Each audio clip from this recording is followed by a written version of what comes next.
Healthy ഇൻസൈറ്റ്സിലേക്ക് സ്വാഗതം. ഇന്ന് പ്രായഭേദമന്യേ പല ജീവിതങ്ങളെയും കുടുംബങ്ങളെയും കാർന്നു തിന്നുന്ന ഒരു മാരക രോഗമാണ് ക്യാൻസർ. പലപ്പോഴും ക്യാൻസർ ജീവന് തന്നെ ഭീഷണിയാകും എന്ന സ്റ്റേജിൽ എത്തുമ്പോഴാണ് പലരും ഈ രോഗം തിരിച്ചറിയുന്നത്. അതുകൊണ്ട് തന്നെ മരുന്നുകളും ചികിത്സകളും പലപ്പോഴും താൽക്കാലിക ആശ്വാസം മാത്രമായി മാറുന്നു. തുടക്കത്തിലെ ലക്ഷണങ്ങൾ മനസ്സിലാക്കാൻ സാധിച്ചാൽ ഒരു പരിധിവരെ ക്യാൻസർ എന്ന മഹാവിപത്തിനെ നമുക്ക് മറികടക്കാൻ സാധിച്ചേക്കാം. അതിൽ ഉൾപ്പെടുന്ന ചില ലക്ഷണങ്ങൾ പരിചയപ്പെടാം. ശരീരഭാരം കുറയൽ. പ്രത്യേകിച്ച് ഭക്ഷണത്തിൽ കുറവ് വരാതെ തന്നെ ശരീരഭാരം കുറയുന്നത് പലതരത്തിലുള്ള ക്യാൻസർ ലക്ഷണങ്ങളാവാം. മലവിസർജന പ്രശ്നങ്ങൾ, അതായത് വയറിളക്കം അല്ലെങ്കിൽ മലബന്ധം, കൂടാതെ മലത്തിൽ ബ്ലഡിൻ്റെ അംശം. മൂത്രാശയ പ്രശ്നങ്ങൾ, അതായത് മൂത്രമൊഴിക്കുമ്പോൾ ഉണ്ടാകുന്ന ബുദ്ധിമുട്ടുകൾ, മൂത്രത്തിൽ ബ്ലഡിൻ്റെ അംശം.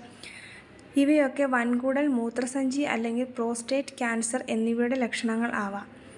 സ്ഥിരമായ ചുമ അല്ലെങ്കിൽ പരുക്കൻ ശബ്ദം. വിട്ടുമാറാത്ത ചുമ അല്ലെങ്കിൽ പരുക്കൻ ശ്വാസകോശം, തൊണ്ട അല്ലെങ്കിൽ ശ്വാസനാളത്തിലെ ക്യാൻസറിൻ്റെ ലക്ഷണമാകാം. അവ്യക്തമായ രക്തസ്രാവം. മലത്തിലോ മൂത്രത്തിലോ ഉള്ള രക്തം അപ്രതീക്ഷിതമായോ വ്യക്തമായ കാരണങ്ങളില്ലാതെയോ സംഭവിക്കുന്ന രക്തസ്രാവം. വൻകുടൽ, മൂത്രസഞ്ചി അല്ലെങ്കിൽ കിഡ്നി അർബുദം ഉൾപ്പെടെ നിരവധി ക്യാൻസറുകളുടെ ലക്ഷണമാകാം. വിഴുങ്ങാനുള്ള ബുദ്ധിമുട്ട്. വിഴുങ്ങാനുള്ള നിരന്തരമായ ബുദ്ധിമുട്ട് അല്ലെങ്കിൽ ഭക്ഷണം കുടുങ്ങിയതായി തോന്നുന്നത് തൊണ്ടയിലെയോ അന്നനാളത്തിലെയോ ക്യാൻസറിനെ സൂചിപ്പിക്കാം. മറുകുകളിലോ ത്വക്കുക്ഷതങ്ങളിലോ ഉണ്ടാകുന്ന മാറ്റങ്ങൾ. മറുകുകളിലെയോ ചർമ്മത്തിലെ മുറിവുകളിലെയോ വലിപ്പത്തിലോ ആകൃതിയിലോ നിറത്തിലോ ഉള്ള മാറ്റങ്ങൾ ചർമ്മ ക്യാൻസറിൻ്റെ ലക്ഷണമാകാം. സ്ഥിരമായ ക്ഷീണം. വിശ്രമം കൊണ്ട് മെച്ചപ്പെടാത്ത കടുത്ത ക്ഷീണം ലുക്കീമിയയുടെയോ മറ്റ് ക്യാൻസറുകളുടെയോ ആദ്യകാല ലക്ഷണമാകാം.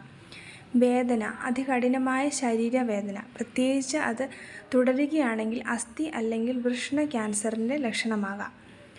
സ്വയം ചികിത്സ ചെയ്യുന്നവർ നിരവധി പേരുണ്ട്. ഹോസ്പിറ്റലിൽ പോകാൻ മടി, മരുന്ന് കഴിക്കാൻ മടി എല്ലാം ഉള്ളവരാണ് പലരും.